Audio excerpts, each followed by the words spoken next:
Will throughout the rest of this hour. Max Olson, theathletic.com, joins us on Thursdays at 4, and today to lead off everything, Game Day Live on KWTX and 365 Sports. Max, with Baylor's thoughts about who they would be again this year, do you feel like with what the conference has now been set up, is this a must-win? Yeah, it's a great question. It's funny that when I was covering TCU Kansas last weekend, obviously TCU won a really close game there, and I asked Tony Dykes after the game, are you ready to play 7 more of these? Because that's just kind of what this Big 12 race feels like, right? Like they all feel like must wins every week now the rest of the way. I think it's going to be a really stressful stretch for like kind of everybody the rest of the way here. So I definitely get why you guys kind of look at this game this way for Baylor. And obviously like nobody really likes going out to play in Morgantown. Like this does feel like kind of a trap the way that it kind of sets up on the schedule, even though you had a little bit of time off before it. I think in terms of the Big 12 race, certainly there's not going to be a 12-0 team in the Big 12 this year, I don't think. Now, the question is how many games can you lose in conference play and still make it to Arlington? I think that's the one that's a little bit hard, and, I think probably is going to come down to some tiebreakers. But, this is in terms of the way the conference is stacking up right now, I think if you're Baylor, you've got to win this game. Max, the way the conference stacks up this weekend is a couple pretty interesting games outside of this one tonight in Morgantown, TCU and Oklahoma State this weekend. I think my biggest question about TCU is can you carry that momentum off that huge win last week? And Oklahoma State, can you survive what was a scare last week and going into this? I don't really know who I think is better going into this. I really don't know who to pick.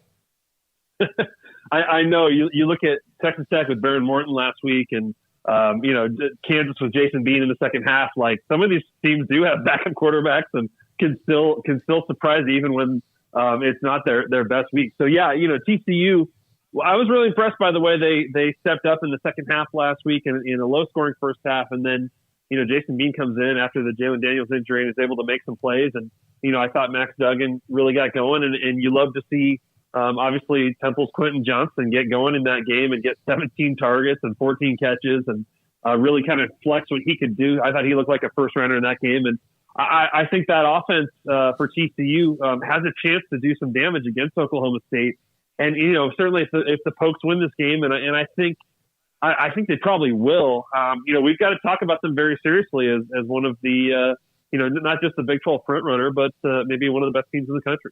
Yeah, I don't know, Max, if you've heard from the Oklahoma State fans like we have. They're feeling a little bit disrespected at this point, and I've kind of been saying, like, let's just, let's wait. But if they do win this weekend, that's going to tip it all over for them. Yeah, I mean, at some point I need to get in my car and drive to Stillwater and write about the Pokes here. I've probably been sleeping like everybody else here. Yeah, I think it's, and part of that is just, they've had some good tests so far in Big 12 play, and, this is a huge one. Max, Oklahoma, I don't know. How did you kind of wrap your head around that effort or lack thereof or whatever you want to call it last week against Texas, that historic beatdown? Back at home, alternate uniforms, perhaps no Jalen Daniels for Kansas. Obviously, a very interesting game with a lot of dynamics in play here. What do you think about the Jayhawks at the Sooners? Yeah, like I said, on both sides of that one, both teams probably feel like, man, this is a must-win for us this week, too. If you're Kansas, maybe this is that chance to get that 6th win, and you look at the rest of the Big 12 schedule, and for Oklahoma, man, if you lose to Kansas at home this week, how much darker does it get there? Honestly, guys. I mean, as good as Kansas is.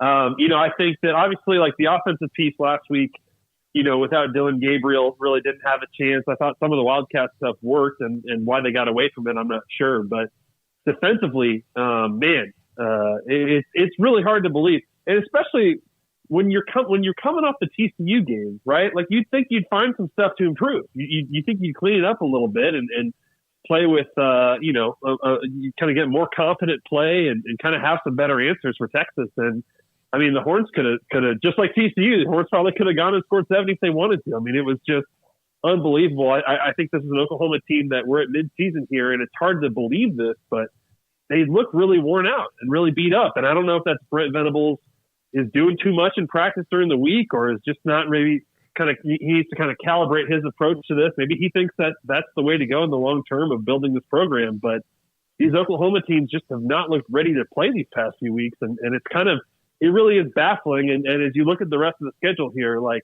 when does it get any easier for them? Yeah, no, you're right. It's almost like the football season this year is like what Big 12 men's basketball schedule's been like. If you burp or blink, and the next thing you know, you might be on a 3 to 5 game losing streak and not be able to get out of it. You did the story in the feature. Losing by 49 is a little more than a burp, though, isn't it? Yeah, no, that's throwing up everywhere. It's food poisoning. That is absolutely food poisoning. Max, you did the feature on Jalen Daniels, one of the great parts of this early season, and also what Kansas is doing. And then he goes down, and there's thoughts about whether he'll be back again or not. Your thoughts about him and what he's meant, at least, to give that program the start that they had. Yeah, I mean, from talking to people there, I think they're just not ready to make the determination yet on whether this is going to be the rest of the season or if they can get him back. We'll see kind of that what that status is. I think he's a little worse than doubtful this week in terms of playing Oklahoma. But the severity of the shoulder injury, just not sure on that quite yet, and how long he's going to be out. And yeah, you hate to see it. I thought that was a pretty great moment for Kansas football last weekend to have College game day, to have a big time matchup. I was there, and the crowd was packed and it was really loud. You kind of felt the energy there. It's just really cool to see a fan base that, like, if you just give them a couple of wins, they show up and they're into it. And so to lose Daniels is tough. Certainly Jason Bean got a lot of experience last season as the starter for much of the year, and I think that Kansas offensively will adjust around him, and he can do some stuff in the run game. You saw he threw some dimes in that second half against TCU. He can take some deep shots.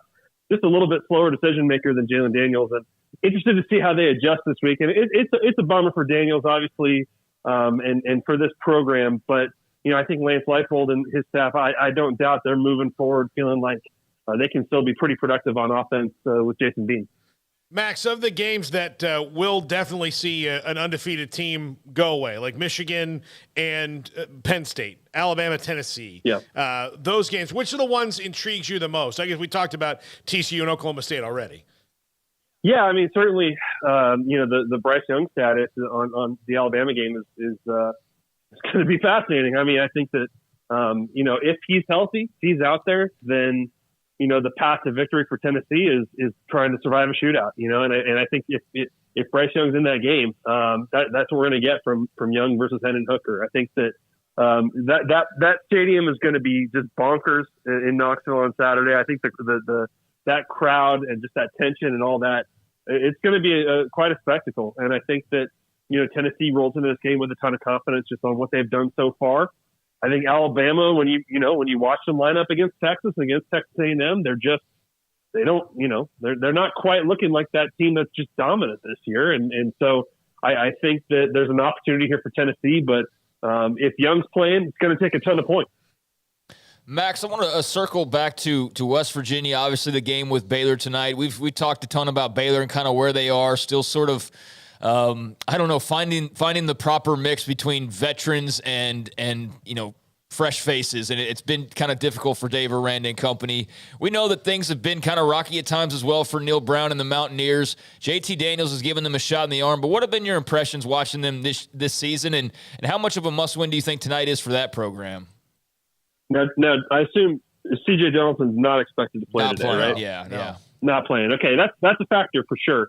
I think offensively, West Virginia is a little bit more confident in what they're doing under Graham Harrell. I think JT Daniels has potential. I mean, I think he certainly has at times been a pretty good playmaker this year, and I don't think he's been the problem for West Virginia. And Bryce Ford Wheaton is one of the more talented playmakers, I think, in the conference. Yeah, if you had Donaldson, you'd feel a lot better about that.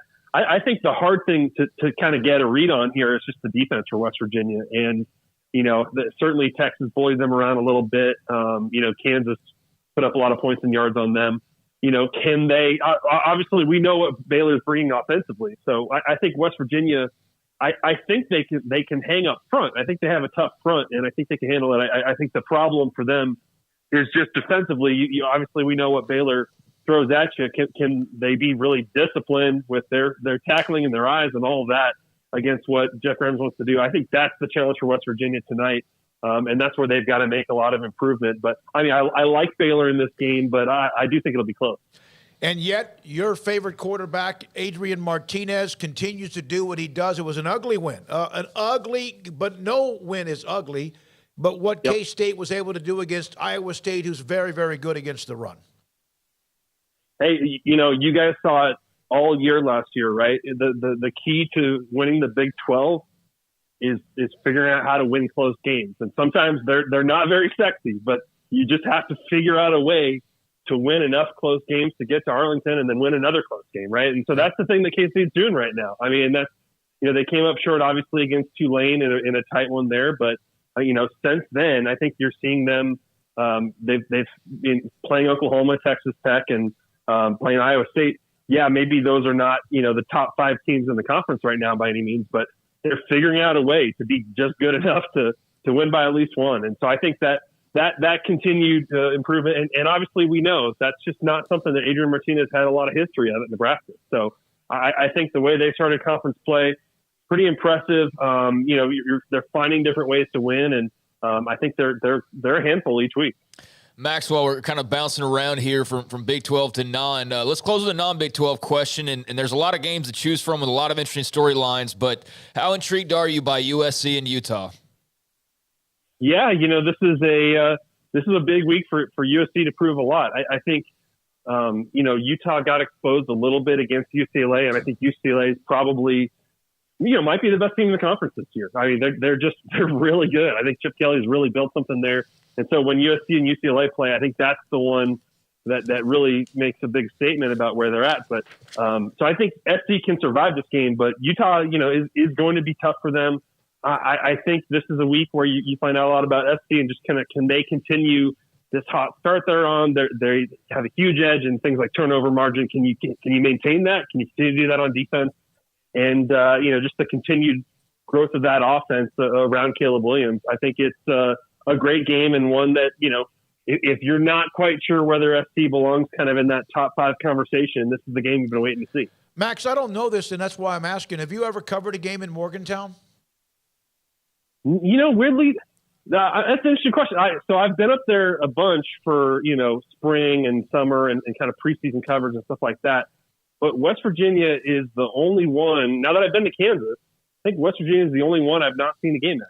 I was curious. We're about to have Chris Williams going to join us live from Morgantown. Obviously, it's an hour and a half before game, or hour 45 before game time. And I was curious if you'd experienced what that is. I think Morgantown anytime is a tough place to play, even if Kansas won earlier, whatever.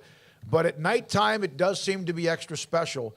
And I was curious if have you guys done that trip up to driving up from Pittsburgh there before? No, I have not. No, I have not. No. So we'll figure. It's hard. And Craig said earlier, he's tired of this stat. Baylor has never won. They're 0-5. It's not like it's been 80 years, but 0-5.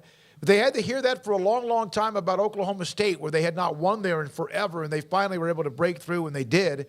But it will be interesting to see how they react under some pressure, because they need a win, as do the Mountaineers.